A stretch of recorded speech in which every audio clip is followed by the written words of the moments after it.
La sfida è qui, il cuore batte forte, un solo tiro cambia la sorte. Penalty, il gioco si decide qui. Penalty, emozioni fino all'ultimo sì. Penalty, ogni istante è magia. Penalty, la vittoria è energia. Penalty.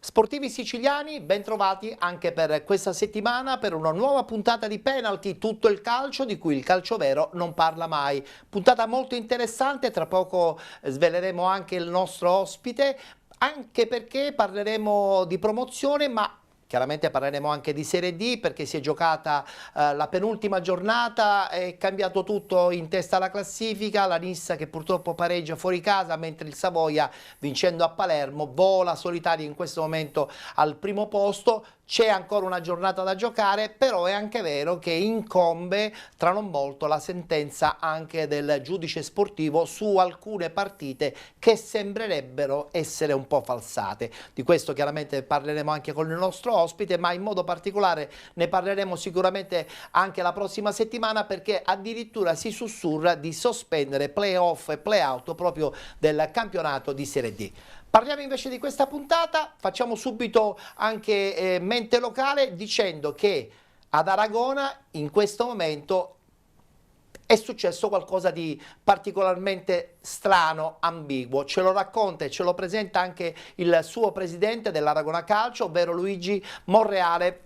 Buonasera Presidente. Buonasera a lei e un saluto ai suoi telespettatori. È successo di tutto questa settimana, perché l'Aragona aveva festeggiato domenica in casa del Fulgatore una promozione acquisita quindi in campo. Poi ieri è arrivata questa sentenza dove l'Alcamo riconquistava i 3 punti persi in campo contro il Castel Termini.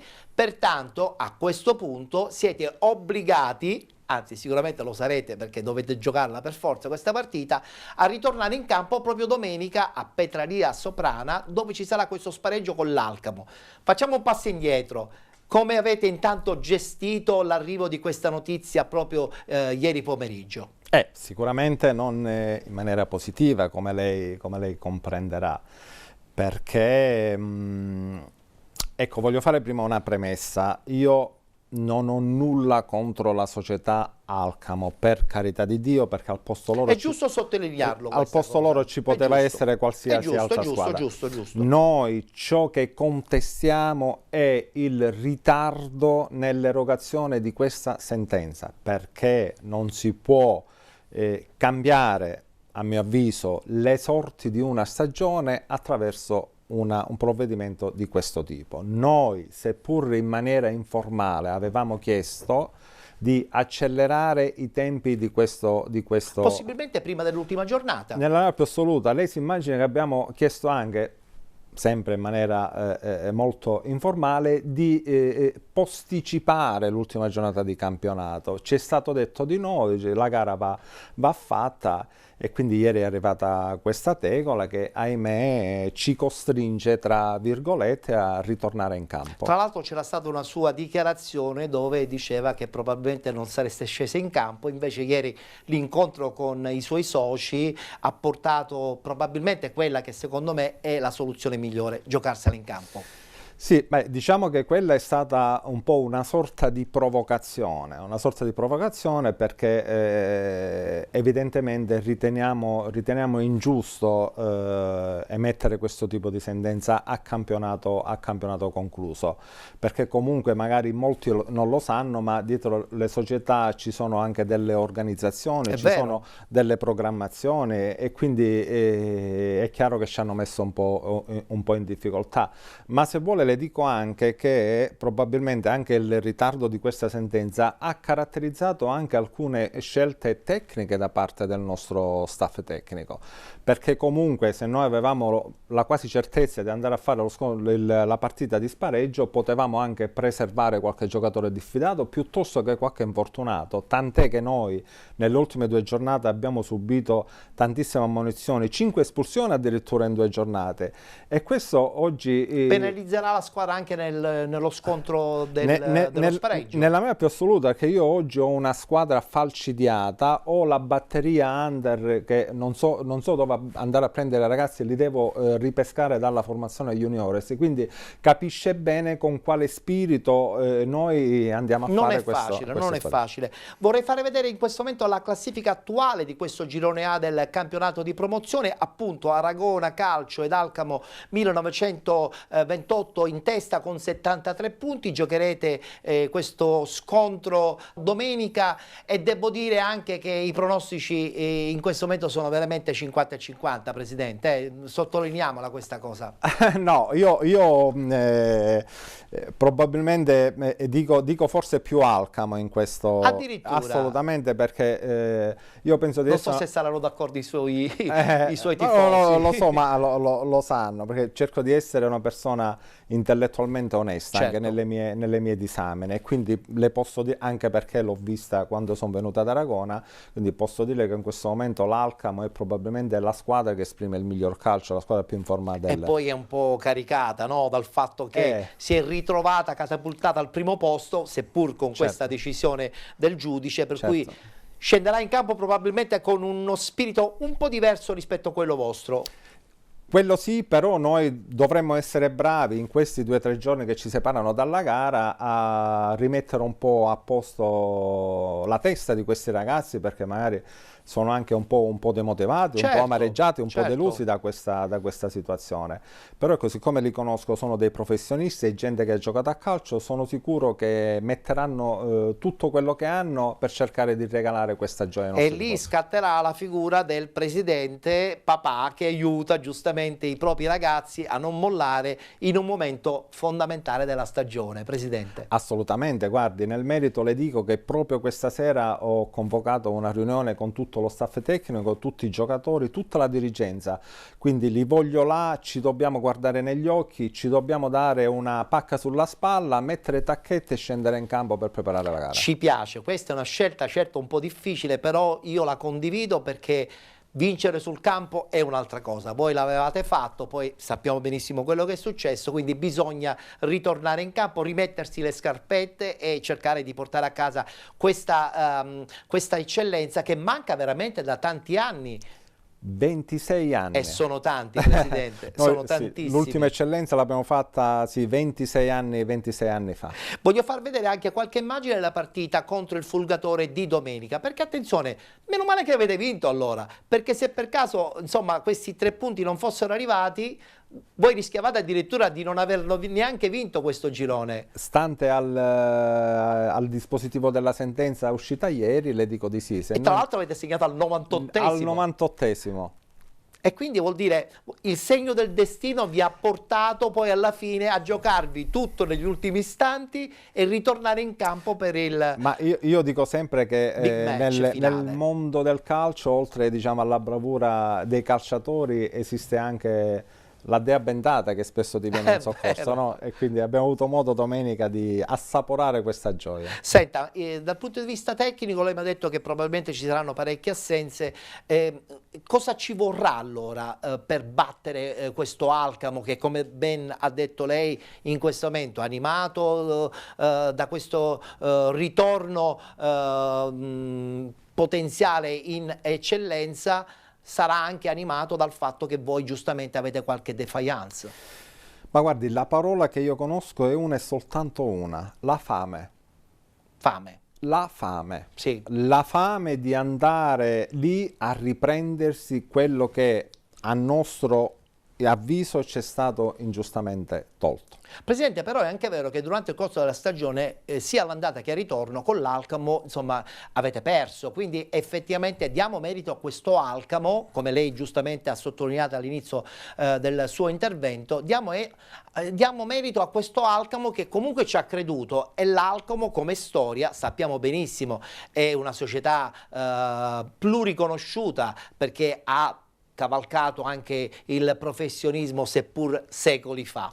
Ma certo che sì, io l'ho premesso prima, l'Alcamo in questo momento è una squadra che gioca un gran bel calcio, mette in campo anche una forte personalità e devo dire anche che ha un bravissimo allenatore, una persona che io stimo perché vedo in questo ragazzo un'umiltà fuori dalla norma. Però le devo dire anche che a mio avviso l'economia di un torneo va visto all'interno delle 30 gare, quindi non ci si può soffermare soltanto alle 2 partite perse con l'Alcamo, ma l'Aragona ha fatto un percorso importante. Certo. Lo dimostrano i 73 punti conseguiti sul campo, Tantissimi in promozione, lo dimostrano tantissimi. comunque le 24 vittorie fatte, 3 sconfitte, 3 pareggi, quindi voglio dire, nel computo della stagione io penso che il risultato sia molto soddisfacente. Presidente, domenica si giocherà a Petralia Soprana, campo in erba sintetica, 2 belle tribune singole, in modo che così i tifosi non possono neanche avvicinarsi più di tanto. State pensando di organizzare un tifo un po' più particolare proprio in occasione di questo spareggio? Sì, guardi, noi abbiamo un gruppo di ragazzi davvero eccezionali che quest'anno ci hanno seguito in ogni dove. Nelle ultime gare siamo riusciti anche a portare 400 tifosi. Lo abbiamo visto in quel di Gemini, Santa Margherita Belice, insomma abbiamo un seguito davvero importante, per cui riteniamo, sta gara è molto sentita peraltro in paese, quindi riteniamo che noi domenica andremo veramente, sarà un esodo. L'importante è che sarà la festa dello sport, cerchiamo di stare tranquilli sia da parte alcamese che da parte dei tifosi dell'Aragona. Su quello non ho alcun dubbio, perché i tifosi dell'Aragona non hanno mai mostrato segni di violenza è un tifo maturo. Laddove siamo andati. Lei pensi che hanno la maturità anche di pulire a fine gara? Ho visto alcune foto. Tutto ciò che lasciano. E quindi questa foto. è la dimostrazione della cultura sportiva che c'è all'interno della nostra comunità. Sono contento. Allora, che trionfi lo sport e che vinca il migliore a questo punto. È lo slogan che dobbiamo dire prima di un grande incontro domenica prossima. Fa parte dello sport e naturalmente ci auguriamo che vinciamo noi. Assolutamente, perché è giusto che sia così, almeno per quanto riguarda la parte dell'Aragona. Bene, voltiamo pagina perché adesso parliamo del campionato nazionale dilettanti.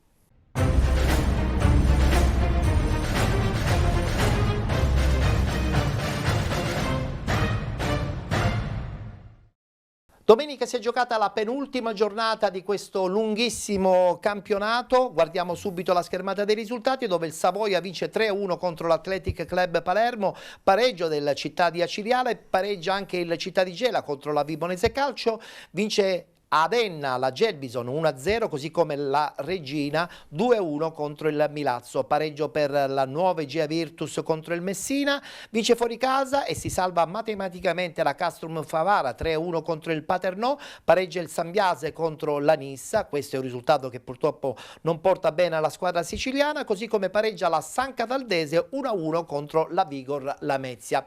Guardiamo anche la classifica a 90 minuti dal termine della stagione, tranne cambiamenti dovuti a varie vicissitudini che non stiamo qui ancora una volta a raccontare. Savoia in testa con 66 punti, 64 la Nissa, 63 la Regina 1914, con 57 l'Athletic Club Palermo insieme alla Gelbison, 53 per Sambiase e Nuova Egea Virtus, 44 Milazzo, 43 Città di Gela, 39 punti Vigor Lamezia con 37 la Castrum Favara, 35 punti Enna Calcio con 34 il Ragusa, Ragusa con 32 insieme alla Vibonese il Città di Aciriale, 29 punti per Messina e San Cataldese ed infine ultimo in classifica, già retrocesso, il Paternò con 19 punti. Guardiamola a questo punto la schermata delle partite di domenica che saranno sicuramente decisive, non tanto sulla difficoltà degli incontri ma proprio perché il Savoia vincendo praticamente abbraccerà la Lega Pro. Castrum Favara Enna Calcio, Gelbison Città di Gela, Messina Milazzo, Nis FC Paternò Calcio, Ragusa Calcio Athletic Club Palermo, Regina 1914 Sabbiase, Savoia 1908 San Cataldese, Vibonese Calcio Città di Aciriale ed infine Vigor Lamezia che giocherà in casa contro la Nuova Igea. Presidente, prima di andare a vedere anche un po' di partite, è anche vero che questa Serie D ci ha regalato veramente tantissime emozioni, però è anche vero che anche in questa categoria il giudice sportivo potrebbe cambiare l'andamento finale. Forse anche in questa categoria dovrebbero pensarci un po' prima a dare i responsi, no? Perché adesso domenica si giocano le ultime partite di questa stagione, si pensa di posticipare playoff e playout, però siamo notevolmente in ritardo. Credo proprio di sì. Intanto mi preme dire che probabilmente questo è uno dei più bei campionati di Serie D che noi abbiamo assistito negli Sì, gli altri anni effettivamente le squadre più forti avevano fatto il vuoto. Perché vedo che c'è comunque una lotta serrata, sì, soprattutto là davanti. Certo, adesso bisognerà aspettare le decisioni del giudice sportivo, però anche lì per me è un'anomalia, perché magari squadre al termine della stagione si possono vedere le classifiche stravolte anche i programmi. Anche i programmi, perché non dimentichiamo che in quelle categorie si fanno investimenti di una certa rilevanza. È vero, è vero, è vero. Sarà dura poi magari possibilmente accettare questi verdetti che si parla dovrebbero arrivare subito dopo i primi giorni del mese di maggio. Parliamo invece dell'Athletic Club Palermo che insomma perdendo in casa dà la possibilità al Savoia di volare solitario in vetta in questo girone I. Guardiamoci anche gli highlights e le interviste post partita.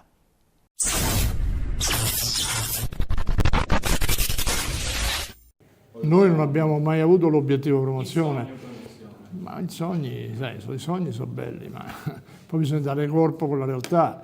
Non eravamo attrezzati per vincere questo campionato. Abbiamo fatto un exploit importante, abbiamo fatto un grande campionato, a un certo punto ci siamo trovati primi in classifica, ma è sempre, i numeri. Per vincere un campionato servono tante cose, esperienza, una rosa larga, l'abitudine a stare davanti e tante altre cose. Noi queste cose non le avevamo. Noi siamo partiti per fare una salvezza tranquilla, siamo riusciti ad averla molto presto, soprattutto orgogliosi di giocare un calcio aperto, con tante marcature,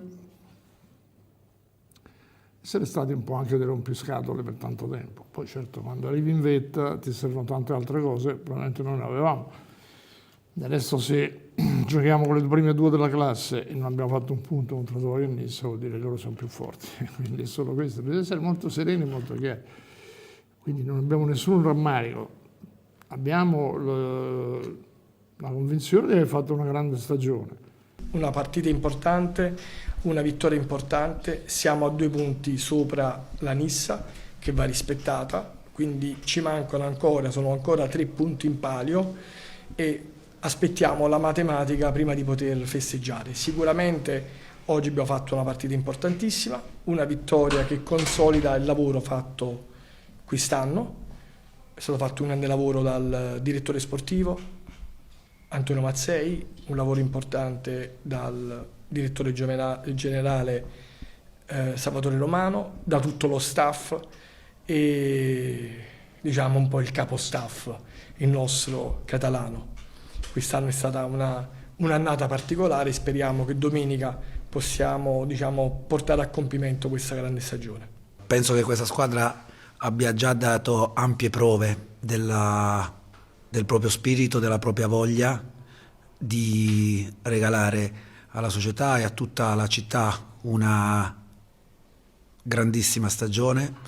E lo stiamo facendo, siamo orgogliosi oggi, ovviamente tutti quanti, di questo risultato, siamo ben consapevoli che c'è ancora un'altra settimana di lavoro da fare, c'è ancora un'altra partita da giocare, c'è ancora un'altra vittoria da fare, perché oggi è giusto che siamo contenti, è giusto che festeggiamo, però dobbiamo guardare che il campionato non è finito, dobbiamo essere tutti concentrati, cattivi. Ora proprio che abbiamo l'obiettivo in mano, dobbiamo essere anche ancora più severi e cattivi con noi stessi. Non esiste la possibilità di fare bene quando tutte le componenti non sono legate l'una con l'altra nella maniera migliore, nella maniera più opportuna, nella maniera più stimolante. Tutti devono dare il loro contributo, i giocatori allenandosi.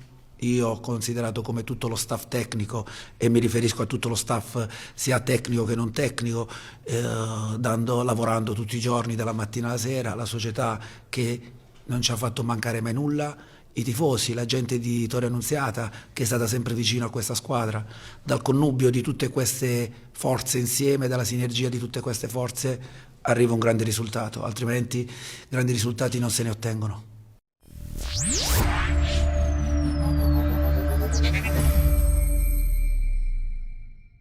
Presidente Monreale, ma le piace un po' il progetto di questo Athletic? Cioè è stato costruito veramente per durare ed è stato costruito con degli step fondamentali? Secondo me sì, perché intanto apprezzo molto le parole del direttore Perinetti, è un uomo di sport, un uomo di grande caratura morale, un uomo di grande umiltà, perché dice il vero quando riconosce che l'Athletic Club magari non è stato costruito per il salto di categoria, e questo secondo me è sinonimo anche di una attenta ed intelligente programmazione che sta facendo la compagine rosanero. Le società dovrebbero veramente imparare dall'Athletic, che giustamente ha sottolineato Perinetti, non era stato costruito per vincere, ma è stato costruito per incominciare a vincere con gli step successivi, e credo che questa deve essere, la politica anche dell'Aragona. Ma nella maniera più assoluta. Io, guardi, dicevo in una trasmissione sportiva qualche giorno fa che non sono mai i budget che rendono le squadre vincenti. Mi piace questa definizione. È fondamentale i soldi spenderli sì, ma con buon senso e seguendo una sana e attenta programmazione. Programmazione che insomma non c'è stata quest'anno ad Aciriale, perché insomma è successo di tutto, dirigenti con tifo organizzato e non, allenatori che sono andati, allenatori che sono tornati, squadra che probabilmente ha pagato a caro prezzo questa gran confusione che è successa ad Aciriale, che tra l'altro pareggiando adesso in casa contro il Ragusa probabilmente sarà costretta a giocarsi i play-out. Guardiamo il servizio con le interviste post partita.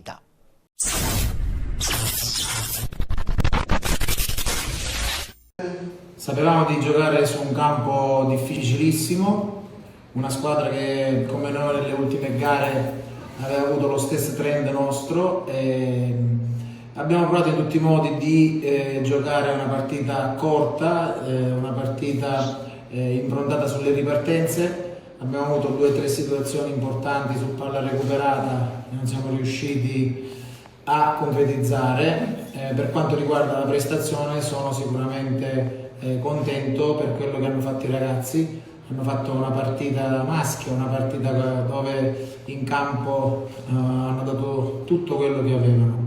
Naturalmente è un punto guadagnato se si pensa alla partita di domenica contro il Palermo, dove noi dovremmo fare il nostro dovere e sperare che anche le altre squadre facciano il proprio dovere. Arrivare a 2 partite dalla fine, a una partita dalla fine, a giocarsi i play-out o la salvezza diretta senza play-out era un obiettivo all'inizio insperato, quindi dietro questa situazione sicuramente c'è un gran lavoro da parte di tutti. E ora domenica sarà la partita più importante di questo campionato, che ci potrà dire se possiamo salvarci con o senza i play-out. Siamo soddisfatti del risultato perché ci tenevamo a conquistare anche un punto qui ad Aciriale, dove non era una partita per niente semplice, siccome più ci si avvicina alla fine, più le partite sono, diciamo, tirate, e quindi sono soddisfatto della prestazione della squadra e che siamo riusciti a strappare un punto. Ci tengo poi anche a fare un appello a tutti i tifosi, perché sappiamo che domenica ci giochiamo tutto, il tutto per tutto in casa, e quindi vi aspetto in tanti allo stadio, vi aspettiamo in tanti allo stadio.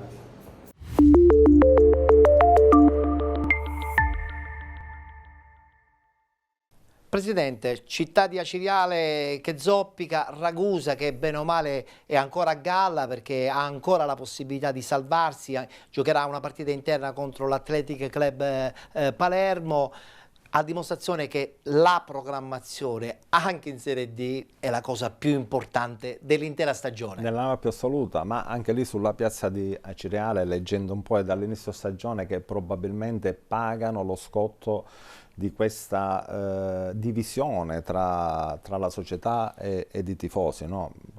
Ne ho lette tantissimo. Sì, è vero, scollatura totale. Questa scollatura totale che ahimè poi incide tanto anche sul morale dei giocatori. È vero, però poi alla fine è la squadra, no? Che poi paga tutto questo, perché il rendimento è stato veramente, non dico disastroso, ma certamente non positivo, troppi allenatori, quindi troppe idee tecniche, poi alla fine fanno un grande pentolone di confusione. Credo proprio di sì, tanti allenatori cambiati, quindi devi dare la possibilità comunque ad un allenatore di lavorare per un periodo ragionevole affinché possa mettere, diciamo, in pista quelli che sono i suoi principi. Non è successo ad Aragona quest'anno, perché Giordano credo che abbia fatto una stagione pazzesca.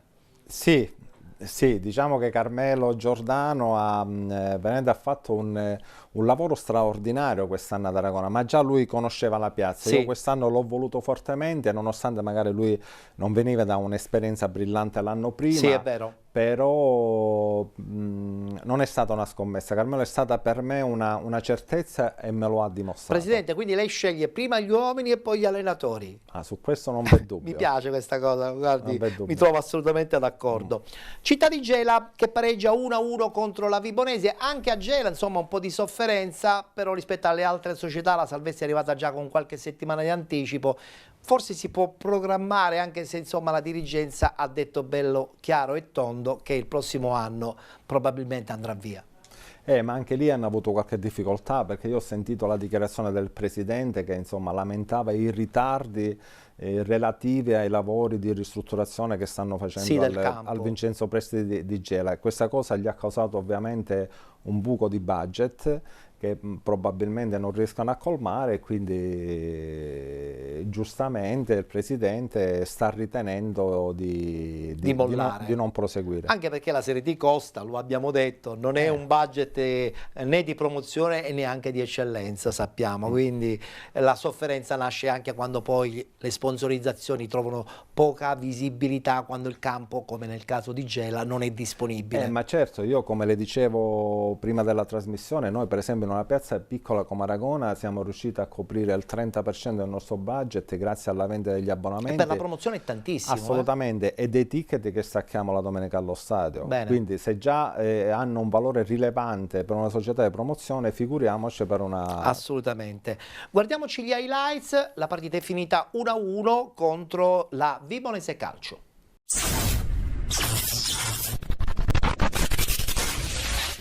Pareggio indolore tra Gela e Vibonese all'ultimo impegno stagionale al Vincenzo Presti. Al primo gol in biancazzurro di Sino risponde Sasanelli, che dagli 11 metri incrocia e non sbaglia. Prima del fischio d'inizio gli amici più cari commemorano Franco Gallo con dei fiori biancazzurri, seguiti dall'omaggio da parte della curva nei confronti dello storico cronista scomparso tragicamente venerdì. Nei primi 10 minuti dell'incontro regna l'equilibrio, la prima occasione è di Giuliano che ci prova dalla distanza, la sua conclusione termina al di sopra della trasversale. Al 18esimo altra occasione a tinte biancazzurre, Tuccio a tu per tu con Del Bello spara al lato, il guardaline però alza la bandierina prima della conclusione dell'esterno gelese. Al 21esimo prima chance per gli ospiti, Carnevale, pescata in posizione regolare, salta petta con una finta e cerca la porta, trovando l'opposizione con i piedi di Colace. Al 44esimo è di nuovo il Gela a farsi vedere dall'altra parte del campo, Tuccio appoggia Persino che si gira bene ma spara alto. Dopo 10 minuti è nuovamente il numero 7 a rendersi protagonista, portando avanti il Gela con un bel pallonetto. Il guardalina alza ancora una volta la bandierina. Il gol biancazzurro è nell'aria, arriva dopo poco meno di 2 minuti. Catanzaro scarica con la sola Persino, che piazza il pallone dove Del Bello non può arrivare e scatena la festa dello Stadio Presti. La dedica è tutta per Franco Gallo. Al 68esimo ci riprova Sino, di gran lungo il più pericoloso tra i biancazzurri. Non c'entra però lo specchio dei pali. Dopo 5 minuti arriva un altro episodio fondamentale. Teio a terra, Sasanelli in aria con una scivolata. L'arbitro assegna calcio di rigore fra le proteste dei giocatori del Gela. Al 75esimo lo stesso Sasanelli non sbaglia dagli 11 metri incrociando dal dischetto. Colacci intuisce ma non arriva sul pallone. All'82esimo Giuliano ci prova da distanza siderale. Del Bello salva in corner. Termina dopo 4 minuti di recupero la sfida, un punto a testa per Gela e Vibonese. Risultato che inguaglia i calabresi, distanti 3 lunghezze dalla zona salvezza. Il Gela saluta i suoi tifosi dopo un anno intenso e ricco di emozioni.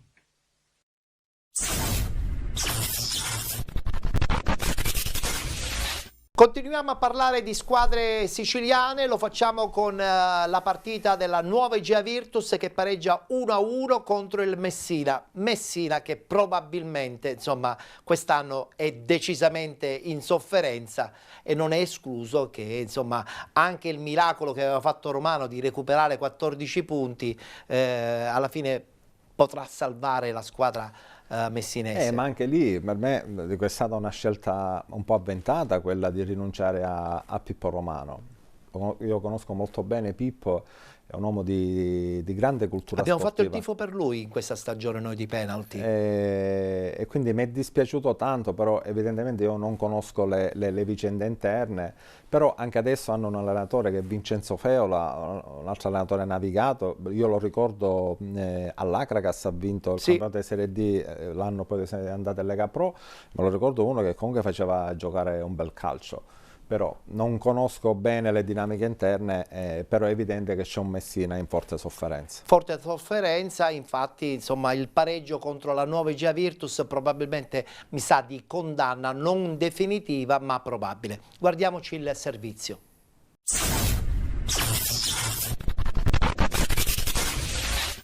Al Contres Barone, Egea Virtus e Messina tornano a sfidarsi in Serie D a distanza di 8 anni dall'ultimo incrocio. Era il 23 settembre 2018 quando i barcellonesi si imposero con un netto 3-0. Oggi è tutta un'altra storia, ultima gara casalinga per i giallorossi che inseguono la zona playoff, mentre il Messina è chiamato a vincere per evitare la penultima posizione e la discesa diretta. Si parte subito forte, dopo appena 3 minuti è il Messina a farsi vedere. Oliviero prova il destro dalla distanza, palla alta sopra la traversa. La risposta dell'Igea è immediata, Longo lavora un buon pallone per Samaché, ma il sinistro dell'attaccante è debole, non impensierisce Giardino. I padroni di casa insistono, al sesto Squillace mette in mezzo un pallone invitante per Samaché che di testa sfiora il bersaglio. Ancora Egea al 16esimo, punizione di Longo, inserimento di Vacca, colpo di testa che termina di poco alto. Il Messina prova a reagire al 22esimo, ha una clamorosa occasione, Tedesco serve Matese che da 2 passi calcia incredibilmente fuori. Si resta sullo 0-0, ma le emozioni non mancano. Al 25esimo nuova chance Igea con Ses che trova Samaché in aria, colpo di testa fuori misura dell'attaccante. Al 32esimo è lo stesso Ses a provarci, ma il destro volante si spegne sull'esterno della rete. Il Messina torna pericoloso al 37esimo con Bombaci, il cui piazzato trova il grande intervento di testa grossa, ma è solo il preludio a un finale di tempo infuocato. Al 38esimo l'Igea costruisce una doppia clamorosa occasione, prima Joao Pedro e poi Longo trovano sulla loro strada un super Giardino decisivo in entrambe le occasioni. E proprio quando sembra che il primo tempo debba chiudersi in parità arriva la svolta al 40esimo. Touré mette un pallone perfetto in mezzo per Zucco che da pochi passi non può sbagliare il tap-in vincente che di fatto porta il Messina in vantaggio. Igea non ci sta e prova a reagire subito. Al 45esimo Longo raccoglie il cross di Ses e si inventa una spettacolare sforbiciata, ma ancora una volta Giardino è insuperabile e salva il risultato.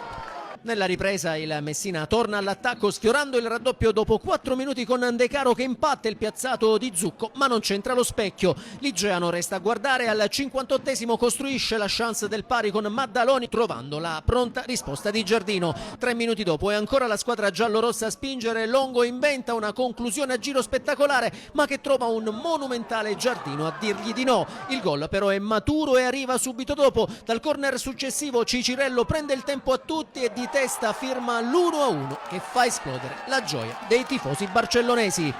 Il Messina prova a reagire, subito dopo lo fa con Bombaci, ma il suo tentativo non trova fortuna. Nel finale di gara però l'Igea torna a spingere. Al minuto 84 Ferrara calcia centrale, nessun problema per Giardino. Un minuto dopo invece proteste vibranti dai locali quando Mascari, lanciato verso la porta, viene fermato da Trasciani. Per l'arbitro Isoardi è solo giallo. Dalla punizione seguente Squillace sfiora il colpo con il mancino, costringendo ancora Giardino agli straordinari. Nel recupero, quando tutto sembra scritto, l'ultima grande occasione del Messina al 92esimo, Touré va via di forza e calcia di potenza, ma Testra Grossa compie il miracolo e salva tutto. Finisce 1-1, un punto che pesa di più per il Messina, che sale a quota 29 e resta terzultimo, rimandando tutto all'ultima sfida interna contro il Milazzo. L'Igea invece deve dire addio ai playoff, 53 punti, sesto posto condiviso con il Sambiase e distanza ormai incolmabile dalla quinta posizione.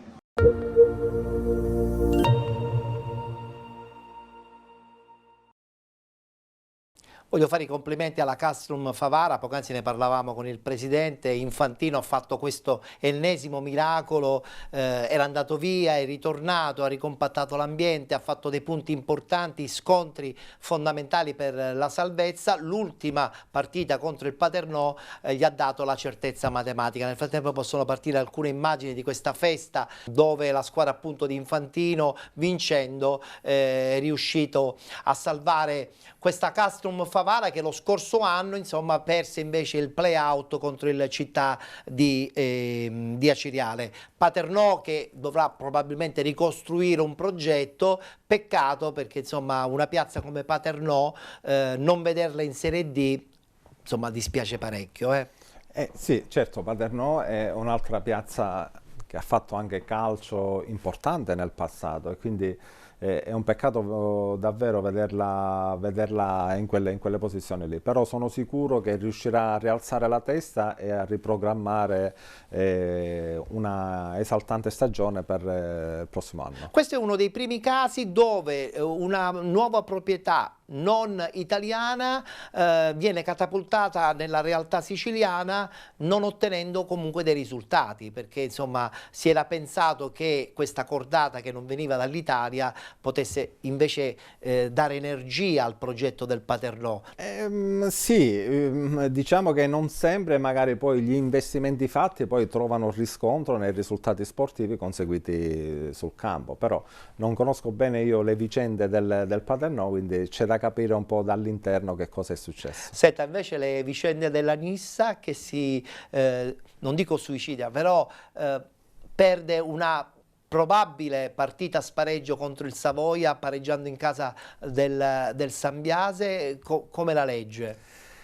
Allora, ti dico che mi dispiace molto perché io, anche se non lo conosco personalmente, però il presidente Giovannone io lo vedo essere una gran persona per bene, un uomo che non ha lesinato risorse per questa Nissa che ahimè anche lì era partito un po' maluccio, poi il cambio di panchina ha dato vigore ai risultati. Di Gaetano ha stravolto tutti. Di Gaetano si è fatto un grossissimo lavoro e alle ultime credo 2 giornate è davvero un peccato se non riesce a traguardare l'obiettivo stagionale, che è quello della vittoria al Tra campionato. l'altro dispendio di energie non soltanto mentali ma soprattutto economiche, perché mantenere una società come la Nissa in una realtà di una città vera e propria dove i tifosi chiedono molto non è mai facile. Investire è fondamentale, però dopo gli investimenti ci vogliono i risultati. Questo è il secondo anno che il presidente Giovannone investe tante risorse a Caltanissetta. Riusciremo ad averlo anche la prossima stagione, anche se le voci dicono di sì, perché addirittura si parla di un miglioramento del Tomaselli, lo stadio di Caltanissetta, quindi evidentemente hanno già parlato. Ma guardi, io penso questo, lei prima mi diceva se la mia è una figura di presidente autorevole o autoritario o presidente papà. Ecco, io vedo in Luca Giovannone un presidente papà. E un presidente papà è certo che non abbandonerà mai le sue creature. Sono assolutamente d'accordo. Guardiamoci gli highlights. Pareggio a Sambiase della Nissa, 1-1 il risultato finale.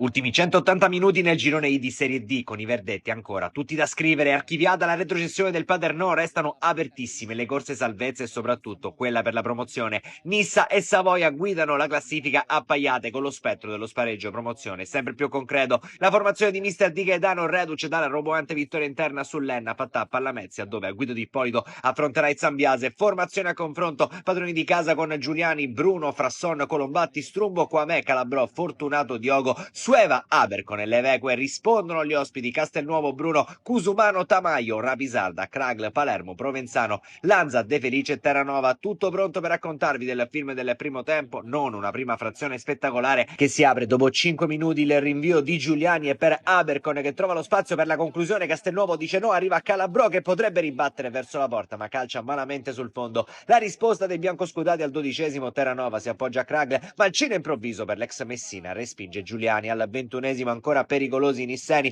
con Bruno che mette in area di rigore per Ravisarda, c'è la sponda su De Felice, la deviazione sotto porta, Giuliani strepitoso ma era tutto fermo per la posizione di fuorigioco. Finisce così il primo tempo 0-0, qualche polemica e animo caldo di troppo a fine primo tempo, ma soprattutto le notizie che da Palermo dicono che il Savoia conduce sull'Athletic Club. E allora partiamo con il film della ripresa. Serve una Nissa diversa e sembra essere subito la Nissa giusta. Al 48esimo infatti De Felice è strattonato in area di rigore, si guadagna la massima punizione Francesco De Felice, l'ex Acireale, che trasforma dal dischetto per fare 0-1 per trovare un gol potenzialmente importantissimo per la stagione della Nissa. Al 49esimo sembra mettersi ancora più in discesa la partita per i biancoscudati perché Abercon, già ammonito, interviene così malamente a centrocampo e rimedia il secondo giallo. Sambiase in 10 uomini, ma al 69esimo, proprio quando la Nissa sembra poter avere in mano i redini dell'incontro, punizione di Diogo viene allontanata. Palermo ci prova con la conclusione, arriva Ortolini, il neoentrato, che la sfiora quanto basta per ingannare Castelnuovo e per fare 1-1. Ha pareggiato il Sambiase quando mancano 20 minuti al triplice fischio e il Savoia continua a vincere sul campo dell'Athletic Club Palermo. 71esimo lancio lungo per De Felice, la sponda su Palermo, conclusione che si stampa sulla traversa. Al 76esimo sugli sviluppi di rimessa laterale, nuovo pericolo prodotto dal Sambiase, tentativo acrobatico da parte di Cosmano che finisce di poco oltre il legno.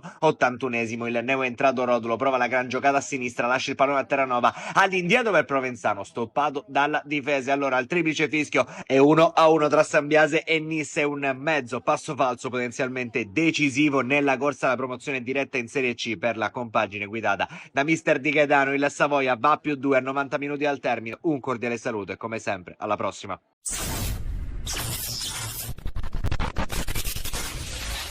Beh, direi che a questo punto ci vuole veramente un miracolo, però noi siamo sempre molto fiduciosi, vedremo quello che succederà. Voglio chiudere adesso invece con San Cataldese, Vigor Lamezia, finisce 1-1 e c'è l'esternazione del presidente Lacagnina che è molto demoralizzato. Quando insomma va in sala stampa il presidente insomma si confida e dice chiaramente che spesso e volentieri un presidente è difficile che possa accollarsi delle colpe, lui invece se le accolla e tutto questo può fare onore perché le probabilità di una salvezza diretta per la San Cataldese, o almeno nella situazione play-out, è molto difficile, quindi è un non successo. In questo caso un presidente fa bene ad esternare le proprie emozioni, seppur negative, in una conferenza stampa? Ma io credo proprio di sì, perché se tu lo fai, se tu fai autocritica e quindi non attribuisci ad altrui le responsabilità della stagione, vuol dire che evidentemente stai riconoscendo gli errori che hai commesso, e questo serve poi a futura memoria per cercare di riprogrammare, cercando di non commettere gli errori fatti. Dispiace perché comunque San Cataldo è una piazza che vive di calcio, che ha un seguito di pubblico molto importante, però è da tanti anni che fa la San Cataldese, quindi io non so se riusciranno a farcela, però qualora non dovessero farcela non si devono... Ma loro sono sempre pronti a ricominciare. Sì, non si devono perdere di animo perché hanno la forza poi per riprendersi l'AD nel giro di poco tempo. Vi faccio sentire le parole del presidente Lacagnina su questo pareggio interno della San Cataldese.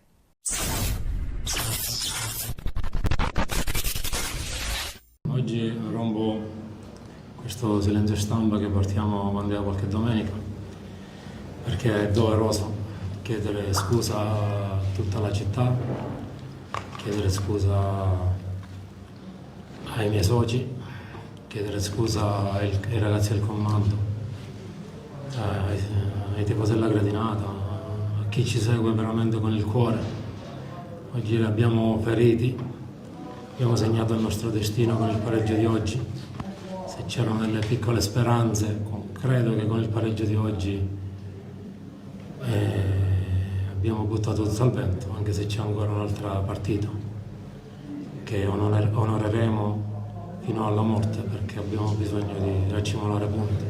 È un'annata disgraziata, un'annata dove si sono commessi tanti errori.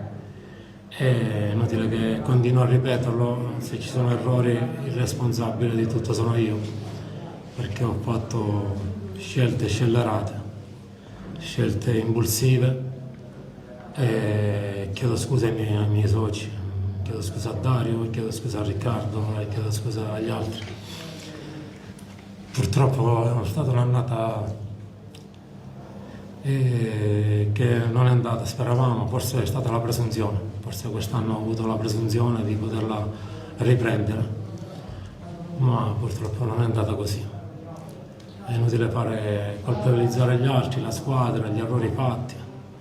Abbiamo fatto delle scelte per fare dei cambi tecnici per dare una scossa, ma credo che è evidente che il nostro ciclo è finito, lo abbiamo già dichiarato, speravamo in un epilogo diverso di finale di stagione, speravamo nel miracolo, ripeto ancora manca una giornata e nulla è perduto, però credo che questa dirigenza abbia dato tanto. Ripeto, se errori ci sono stati e ce ne sono state molte, l'unico responsabile sono io, perché i ragazzi mi hanno dato sempre carta bianca e quindi andare a dire che la società ha sbagliato non è così. I ragazzi mi hanno dato fiducia, quindi io mi prendo questa pugno allo stomaco di oggi e devo dire che ormai credo che il mio operato finisce qua questa storia di questa dirigenza che ha dato veramente tanto.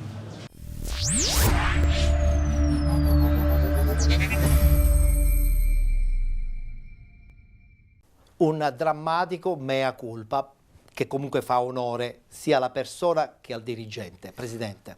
Fa male sentire queste parole perché si sentivano insomma, le parole di un uomo provato, certo, di un uomo che ha ammesso le sue responsabilità o perlomeno si è fatto carico delle responsabilità. E quindi questo fa onore al Presidente Lacagnina perché ha dimostrato di essere uomo di grande spessore. Io l'invito che posso rivolgere allo stesso è di non mollare e continuare a credere nel progetto, magari prendendosi una piccola pausa, riordinare le idee e ripartire. E ripartire da capo. Siamo quasi in chiusura, vi voglio fare vedere subito le due schermate riguardanti la classifica del girone A e del girone B del campionato di eccellenza. Come tutti ben sanno già definita, Licata che vince e quindi la prossima stagione disputerà il campionato di Serie D, vanno ai playoff il Camarat, il Marsala, il Partinica Audace ed il San Giorgio Piana. La semifinale sarà tra Camarat e San Giorgio Piana, l'altra semifinale tra Marsala e Partinica Audace. Per quanto riguarda invece la griglia play-out, il 90-011 Bagheria che giocherà contro il Cus Palermo, l'altra semifinale play-out sarà tra Parmonval ed Accademia Trapani. Voltiamo pagina, parliamo subito anche del girone B, in modo che così abbiamo il quadro completo anche per quanto riguarda questo girone siciliano. Vittoria del Modica che appunto la prossima stagione disputerà il campionato di Serie D, vanno ai playoff Vittoria, Calcio Avola 1949, Atletico Catania 94 Via Grande e Mazzarone Calcio. Le due semifinali saranno Vittoria Mazzarone Calcio e Calcio Avola 49 che giocherà in casa contro l'Atletico Catania 94 Via Grande. Le due squadre vincenti poi faranno la finalissima. Per quanto riguarda invece i play-out, quadro già definito da qualche settimana, vanno ai play-out il San Fratello Acquedolcese che giocherà contro il Rosmarino ed il Giarre che invece incontrerà in casa il Palazzolo. Allora, siamo ai saluti. Presidente, saranno giorni intensi, vi giocate tutto in 90/120 minuti calci di rigore contro l'Alcamo. Vogliamo lanciare un messaggio ai tifosi dell'Alcamo e ai tifosi dell'Aragona? Certo che sì, io invito ovviamente tutti i tifosi di Alcamo ed Aragona ad incontrarsi domenica, fatto salvo ulteriori. Assolutamente, Questo perché ormai lo mettiamo per inciso. Ormai lo dobbiamo scrivere anche ci dobbiamo aspettare di tutto, fattibilità. però ecco l'augurio, l'auspicio che di incontrarci tutti in quelle di Petralia, che sia una bella giornata di sport, che vinca il migliore. Insomma, trascorrere una giornata insieme tutti quanti, Alcamo e Aragona. Alcamo e Aragona unite insieme per una festa dello sport. Chi perderà giocherà i playoff, chi vincerà invece festeggerà, e voi potreste fare il bis sui festeggiamenti? Spero di sì, però nell'eventualità magari c'è sempre il paracadute dei playoff, che speriamo di non arrivarci, però sono ecco, terrallotto, quello sì, faremo il possibile per regalare questa ulteriore gioia domenica prossima ai nostri tifosi. Presidente Monreale, sono contento che lei sia venuto qui a Penalty, perché ha raccontato la storia dell'Aragona, di questa stagione, ci ha raccontato in maniera molto dettagliata anche tutto quello che è successo, e ci piace la sua sportività nell'accettare a questo punto il verdetto del giudice sportivo, e augurarsi che la festa dello sport poi alla fine possa portare lo stesso l'Aragona in eccellenza. È quello che ci auguriamo tutti. Io approfitto della circostanza intanto per ringraziarla dell'invito, le faccio i miei più sentiti complimenti per la qualità della sua trasmissione, che devo essere sincero non conoscevo, ma le assicuro che adesso la conosceranno anche ad Aragona. Grazie Presidente, accettiamo i complimenti. Grazie, in bocca al lupo Grazie per ancora. Il big match di domenica. La ringrazio, buonasera. Grazie. Allora, a questo punto noi ci congediamo da voi, vi diamo appuntamento domani sera a partire dalle 21 per la seconda parte di Penalty. Domani parleremo di promozione, ma parleremo anche di prima categoria, dove si sono giocati i play-out e play-off, e poi soprattutto ci prepariamo a raccontare anche l'ultima giornata del campionato di Serie D, che domenica potrebbe regalarci delle sorprese. E con questo ho detto tutto. Grazie per averci seguito, vi aspetto domani alle 21 sul canale 19 di TVM Palermo.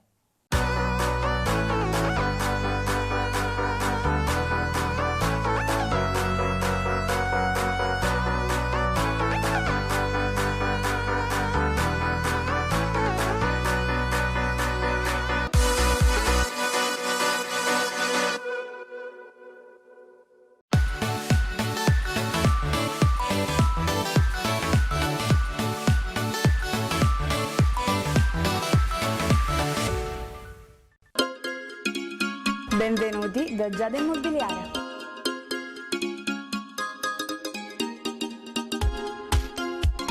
La professionalità come punto di partenza, la qualità dei servizi come riferimento essenziale. Tutto questo è Giada Immobiliare di Giuseppe D'Antonio.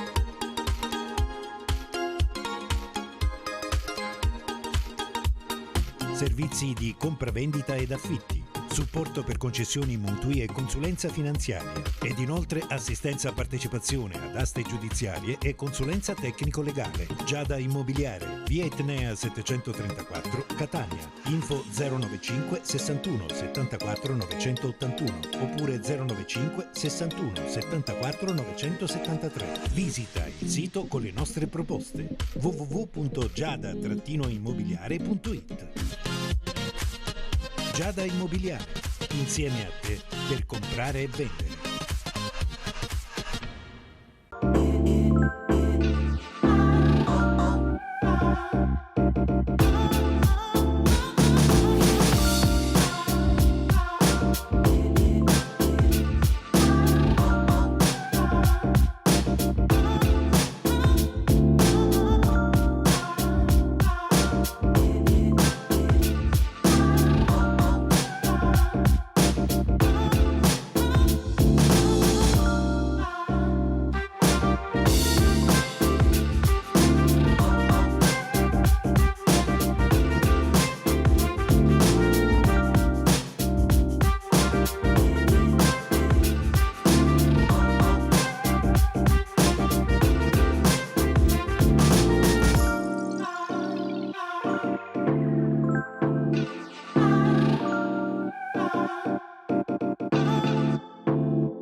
È il galà più atteso del calcio dilettantistico siciliano. Sono i Penalty Awards, prossimamente da non perdere.